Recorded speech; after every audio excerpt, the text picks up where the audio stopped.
प्यारे बच्चों, आज हम इकाई 2 के फर्स्ट चैप्टर सरल रेखा में गति को अध्ययन करने जा रहे हैं। इसमें सबसे पहले परिभाषा आती है यांत्रिकी की, भौतिक विज्ञान की वह शाखा जिसमें वस्तु जो गति में है उनका अध्ययन किया जाता है, यांत्रिकी कहलाती है। अब जब गति टर्म आई है तो एक टर्म आती है, उसे कहते हैं गतिशीलता। गतिशीलता क्या होती है? गतिशीलता जब कोई वस्तु समय के साथ, वातावरण के साथ अपनी स्थिति को बदलती है। जैसे ट्रेन, पटरी पे दौड़ती हुई ट्रेन, सड़क पे चलती हुई कार चलती हुई, तो ये क्या कहलाएंगी? गतिशीलता में कहलाएंगे। एक टर्म कहलाती है, दूसरी टर्म विरामावस्था। विरामावस्था ये क्या होती है? विरामावस्था जब कोई वस्तु अपनी स्थिति को समय तथा वातावरण के साथ नहीं बदलती। जैसे किसी ग्राउंड में पड़ा हुआ पत्थर, एक किसी बाग में लगा हुआ पेड़, सड़क के किनारे लगा हुआ पेड़, वो अपनी स्थिति को नहीं बदलते, वो क्या कहलाती है? विरामावस्था कहलाती है। ये गतिशीलता और विरामावस्था आपेक्षिक पद है। आप कह रहे गतिशीलता अलग है, विरामावस्था अलग है, तो आपेक्षिक पद कैसे हो गए? एक एग्जांपल देते हैं। आप किसी रेलगाड़ी में सफर करने लग रहे हैं, आप अपनी सीट पे बैठे हैं, आपके सामने और भी मुसाफिर बैठे हैं, उन मुसाफिर की रेस्पेक्ट में आप किस में हैं? रेस्ट में, मतलब विरामावस्था में है।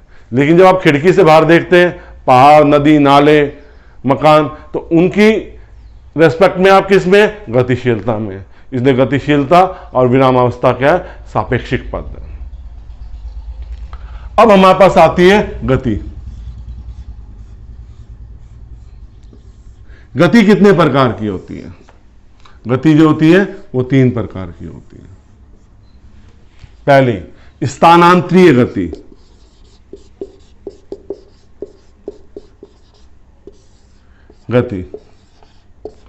दूसरी क्या होती है? घूर्णन गति। घूर्णन गति पहली विरामावस्था। और तीसरी क्या होती है? दोलनी गति।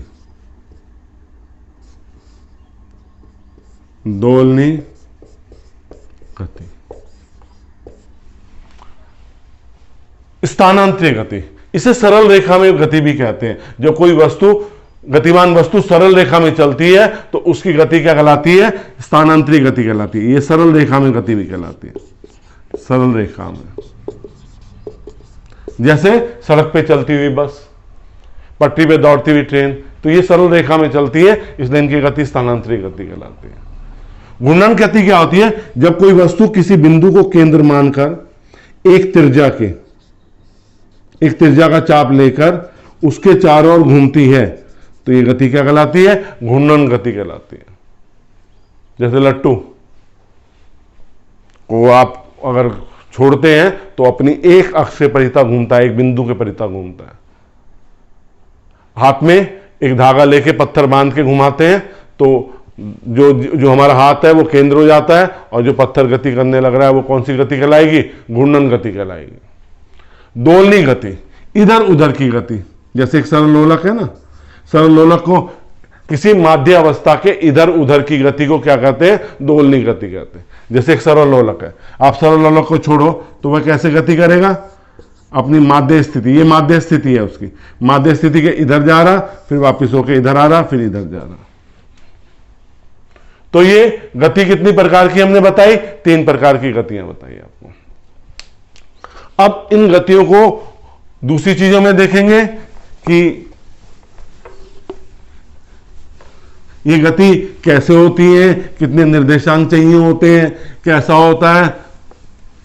ठीक है, तो हमारे पास गति कितने प्रकार की है? 3, स्थानांतरीय गति, घूर्णन गति और दोलनी गति। अब हम एक चीज और बात करेंगे, एक विमीय गति। एक विमीय गति, इसे 1 डायमेंशनल मोशन भी कहते हैं। जब कोई वस्तु सरल रेखा में चलती है तो उसकी गति एक विमीय गति कहलाती है। इस गति के लिए केवल एक निर्देशांक की आवश्यकता होती है। जैसे सड़क पे सीधी चलती हुई कोई भी वस्तु, सीधी, बिल्कुल सीधी, तो इसके लिए कितने निर्देशांक की आवश्यकता होती है? एक निर्देशांक की आवश्यकता होती है। दूसरी कहलाती है द्विविमीय गति। वो गति जो किसी समतल में होती है, वो गति जो किसी समतल में होती है, वो गति क्या कहलाती है? द्विविमीय गति कहलाती है। इसके लिए दो निर्देशांकों की आवश्यकता होती है, दो एक्स वाई। इसके लिए एक निर्देशांक एक्स की जरूरत है, बस इसमें एक्स और वाई दोनों चाहिए, दो निर्देशांकों की आवश्यकता। जैसे फर्श पे चलता हुआ कोई कीट, द्विविमीय गति है, राइट। अब तीसरी आती है त्रिविमीय गति। त्रिविमीय गति, इसको करने के लिए तीन निर्देशांकों की आवश्यकता होती है, और ये गति क्या होती है? मुक्त तल में होती है। किस में होती है? मुक्त तल में। जैसे उड़ता हुआ पंछी, हवा में उड़ता हुआ वायुयान, हवा में उड़ती हुई पतंग, ये किस क्या कहलाती है? त्रिविमीय गति कहलाती है। एक टर्म हम यूज करेंगे और आगे बहुत चीजों में यूज करेंगे, बिंदु वस्तु। ये बिंदु वस्तु होती क्या है? जब किसी वस्तु का आकार, आकृति उसके द्वारा चली गई दूरी की तुलना में नगण्य होती है, तो वस्तु बिंदु वस्तु कहलाती है। कैसे? हम एक साइकिल से जा रहे हैं, हम साइकिल से 100 मीटर दूरी तय करेंगे, नगण्य नहीं है। हमने उसी साइकिल से 10 किलोमीटर दूरी तय करी, 10 किलोमीटर मतलब 10,000 मीटर। उस 10,000 मीटर की तुलना में साइकिल का जो विमाएं है, आकार, आकृति है, वो नगण्य है। तो वो वस्तु जिसका आकार, आकृति वस्तु द्वारा चली गई दूरी की तुलना में नगण्य होती है, क्या कहलाती है?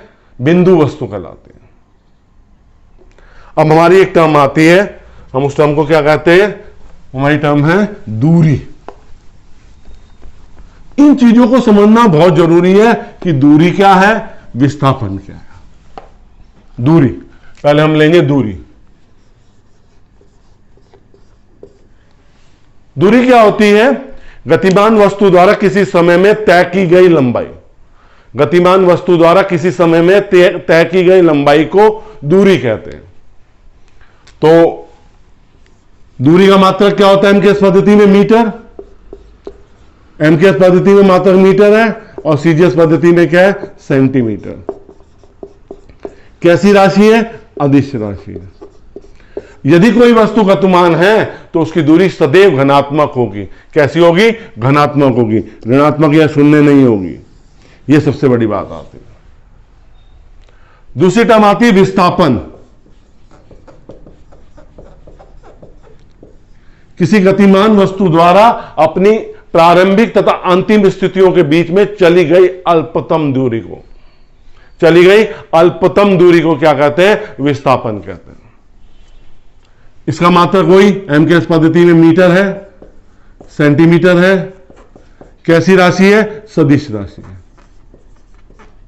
विस्थापन धनात्मक भी हो सकता है, ऋणात्मक भी हो सकता है, और शून्य भी हो सकता है। धनात्मक भी हो सकता है, ऋणात्मक भी हो सकता है, और क्या हो सकता है? शून्य भी हो सकता है। अब मैं एक एग्जांपल देता हूं आपको। हम टीचर्स हैं, आप बच्चे हैं, हम कहां से चलते हैं? अपने घर से चले, होम से स्कूल गए, ये 2 किलोमीटर दूरी है स्कूल की, और वापस घर आ गए। यहां से गए 2 किलोमीटर, और फिर 2 ही किलोमीटर वापस आ गए। तो उसमें दूरी कितनी हो जाएगी? तय की गई कुल लंबाई मतलब 2 + 2 किलोमीटर, कितनी होगी? 4 किलोमीटर। विस्थापन क्या होगा? शून्य।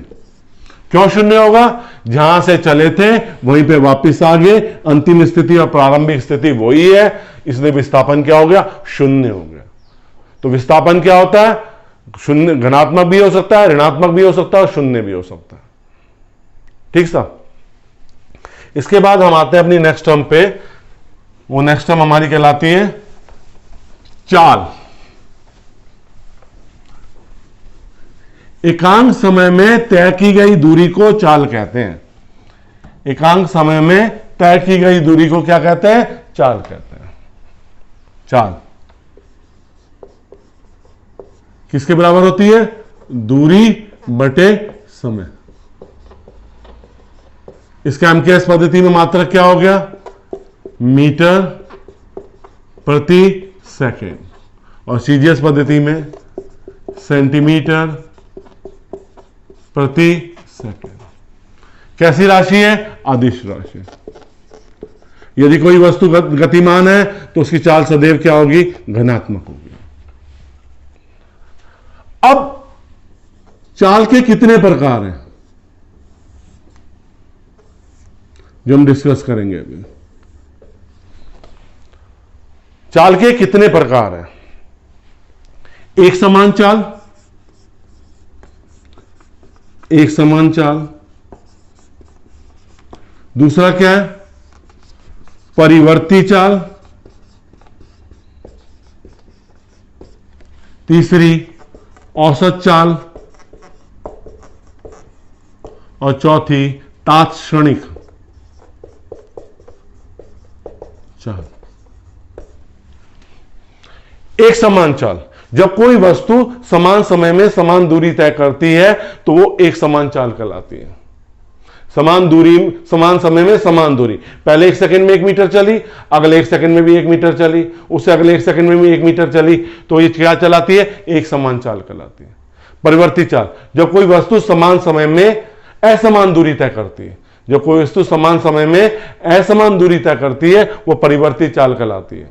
जैसे कोई वस्तु 1 सेकंड में 1 मीटर चली, अगले 1 सेकंड में 3 मीटर चल दी, उससे अगले 1 सेकंड में 5 मीटर चल दी, तो ये परिवर्ती चाल कहलाएगी। औसत चाल के लिए क्या कहते हैं? औसत चाल के लिए सूत्र हो जाता है कुल दूरी, मतलब कुल दूरी कितनी चली बटे कुल समय। ये क्या जाती है? औसत चाल हो जाती है। मतलब आपने कुल दूरी कितनी चली, कुल समय में कितने चले, उसका वो क्या कहलाती है? औसत चाल कहलाती है।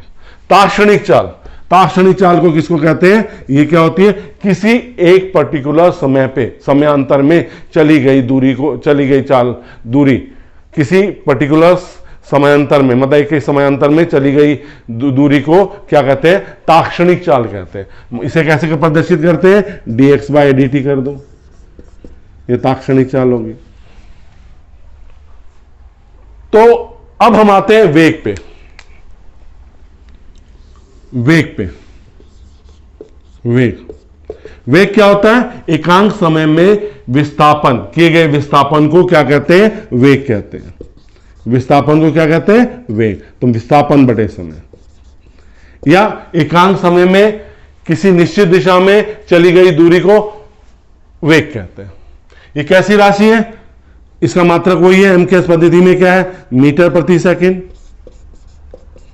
सीजीएस पद्धति में क्या है? सेंटीमीटर प्रति सेकंड। कैसी राशि है? सदिश राशि है।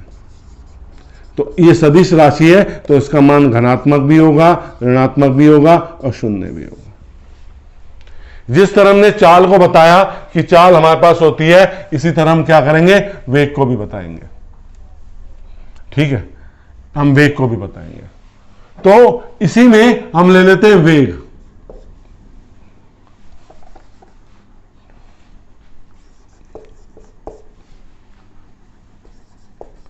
जिस तरह चाल है उसी तरह वेग के भी प्रकार हैं, और परिभाषा वही आती है। एकांक समय में एक निश्चित समय अंतराल में तय किए गए विस्थापन को, समान तय किए इस विस्थापन को एक समान वेग कहते हैं। एक निश्चित समय अंतराल में अलग अलग विस्थापन तय किए गए को परिवर्ती वेग कहते हैं। और औसत वेग कैसे निकालेंगे? कुल विस्थापन बटे समय। कुल विस्थापन बटे समय, मतलब किसी समय में कितना विस्थापन हो रहा है उसका औसत वेग निकालेंगे। और तात्क्षणिक वेग के लिए वही है, किसी समांतराल में चली गए विस्थापन के को क्या कहते हैं? तात्क्षणिक वेग कहते हैं। अंतर क्या है?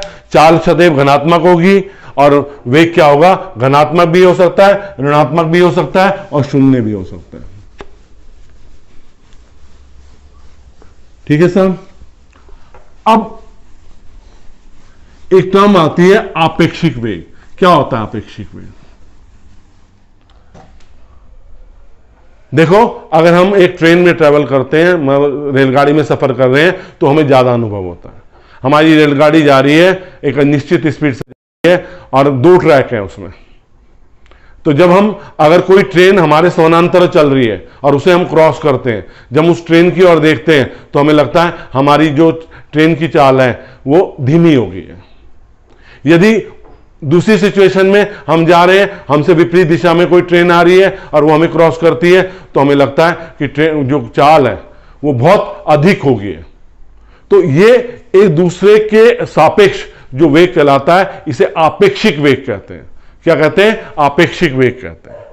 इसको कैसे सॉल्व करते हैं? देखो, आपेक्षिक वेग, आपेक्षिक वेग,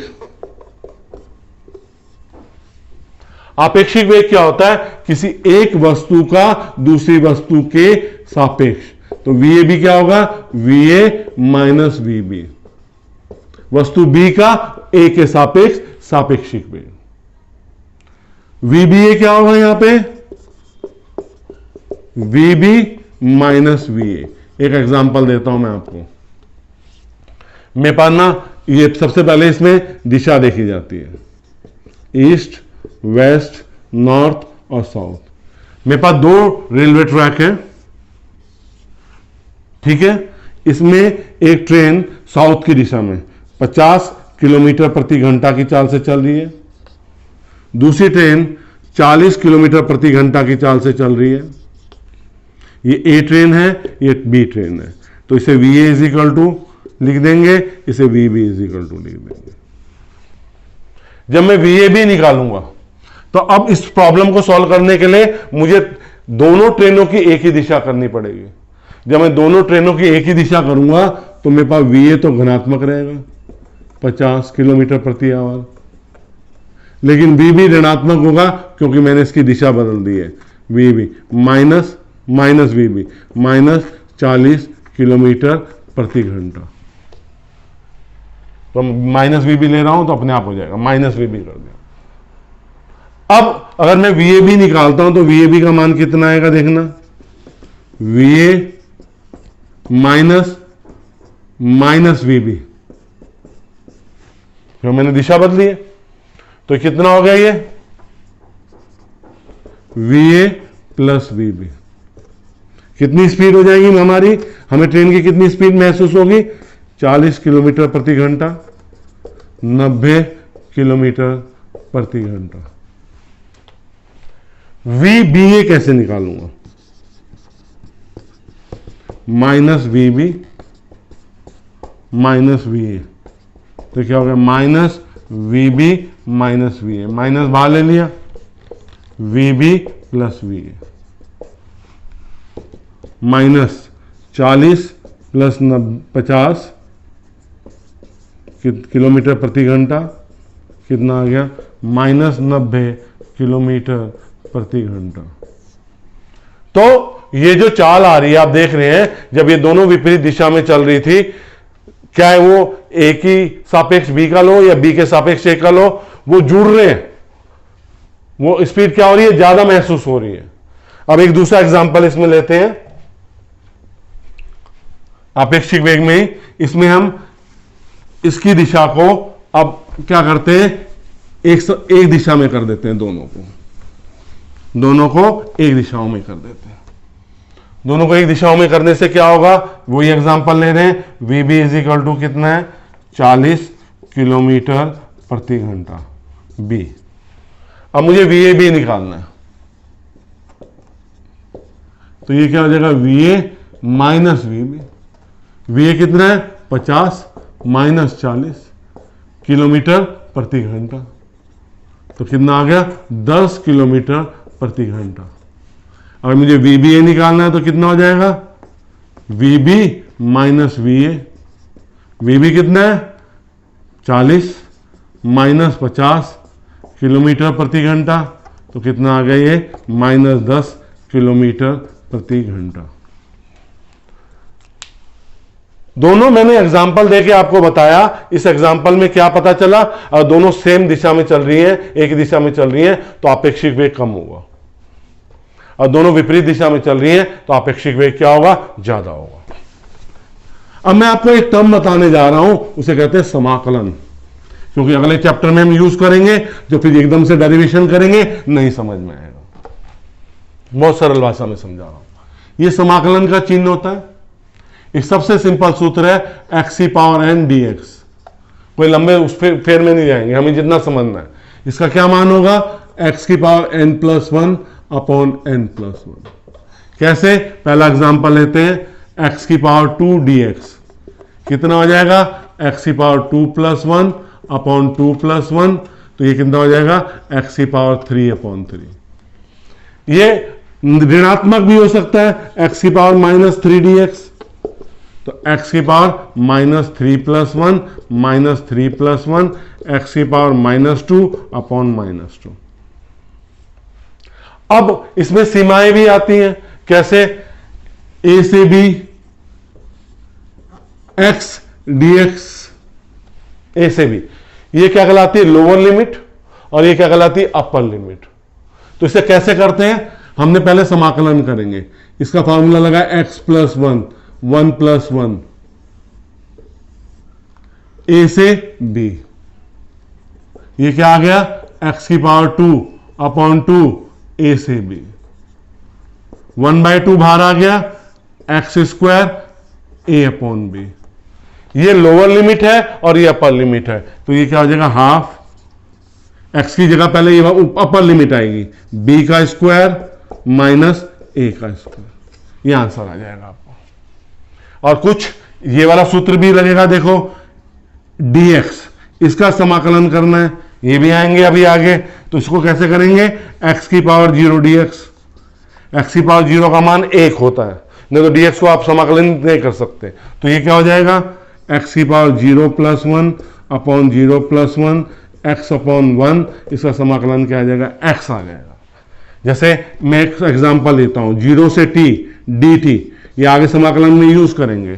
तो जीरो से t dt में क्या होगा, t की पावर जीरो dt जीरो से t, तो ये क्या हो जाएगा, t की power zero plus one, zero plus one, ये जीरो से t, तो ये क्या हो गया, t वन बचेगा नीचे, जीरो से t, ये t बचा जीरो से t, तो क्या बच जाएगा, ये अपर लिमिट लगाई, टी की जगह टी रखा, माइनस जीरो, तो क्या आ गया, टी आ गया।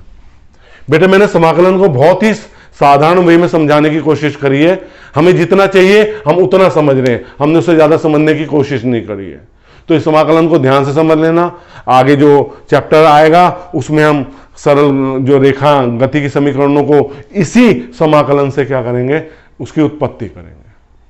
बेटे मेरा अगर आपको समझाना समझ में आ रहा है और मैं जिस सरल भाषा को प्रयोग करके आपको समझाने की कोशिश कर रहा हूं, तो अगर समझ में आ रहा है तो आपको नोट्स के लिए, जो नोट्स सरल भाषा में नोट्स के लिए इस पुस्तक पे जाना पड़ेगा। ये पुस्तक मैंने लिखी है, मैं हर बार वीडियो में कहता हूं, ये एमबीडी ग्रुप की पुस्तक है, भौतिक विज्ञान फिजिक्स कक्षा 11 की लिखी है मैंने, ठीक है। मैं ही इसका ऑथर हूं, देखिए DPS Malik, DAV inter college Kanpur Dehradun. बेटे इस पुस्तक को अगर आप ले लेंगे, मेरे जो लेक्चर्स हैं वो नोट्स भी इसी के अनुसार हैं, आपको बहुत आसानी हो जाएगी। अगर आप मेरे पढ़ाने का समझ रहे हैं तो मेरे वीडियो को लाइक जरूर करिए, और चैनल को सब्सक्राइब नहीं किया है तो सब्सक्राइब जरूर कीजिए, क्योंकि मैं इसी तरह सरल भाषा में आपको पूरी पुस्तक के अध्याय देने का, पढ़ाने का प्रयास करूंगा। धन्यवाद।